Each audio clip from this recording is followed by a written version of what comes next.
My story for the Roswell part began in the wee hours in the morning of July 1947, when I was awakened by my dad, who was returning from an assignment to collect debris of unknown origin from a ranch out of Roswell.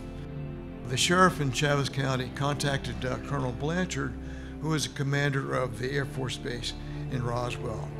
Now, Colonel Blanchard knew my dad was the intelligence officer, so he dispatched my dad and a CIC agent, Sheridan Cavett, to investigate what this was. Our house happened to be on the way to the base, and this is in the wee hours of the morning. So my dad, knowing that he had seen something very special, wanted my mother and myself to look at this also, because as he said, you'll never see this again. So what he did, he stopped off at the house, awakened my mother and myself, and again, the wee hours in the morning. It's summertime. I've been playing all day with my bicycles and things like that. I was 11 years old at the time, however. And he brought us into the kitchen, and I saw a smattering of this strange debris on the kitchen floor that he had pre-positioned. He said, "Look at this. I think this is what you call a flying saucer or remains thereof." The debris itself consisted of three components, three types.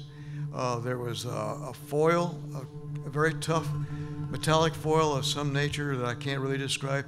If you fold it over, it would unfold and assume its original form. In addition, there was black plastic debris like a broken phonograph record.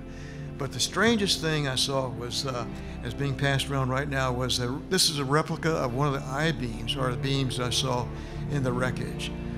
In that, you'll note there's some symbols written along the inside surface of this, and they're a purplish violet hue, semi-reflective of light.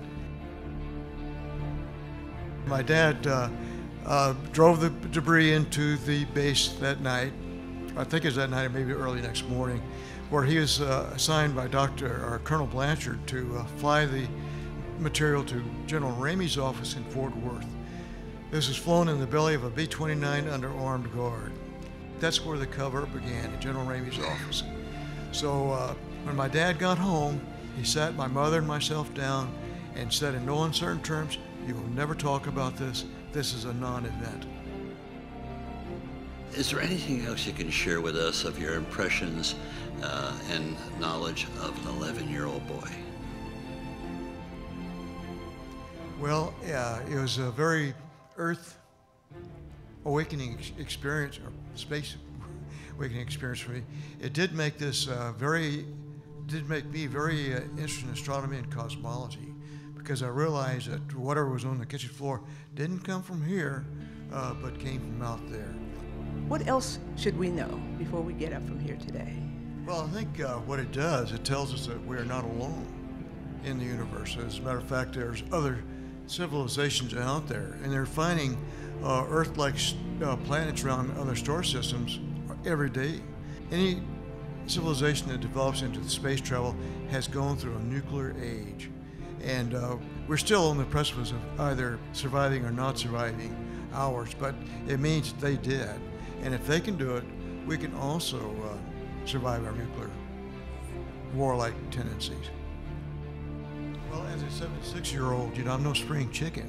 But I like to tell my story. I don't embellish it. I tell exactly what I knew about this. And if people want to believe this, that's okay. If they don't want to believe it, that's also okay. That's their opinion.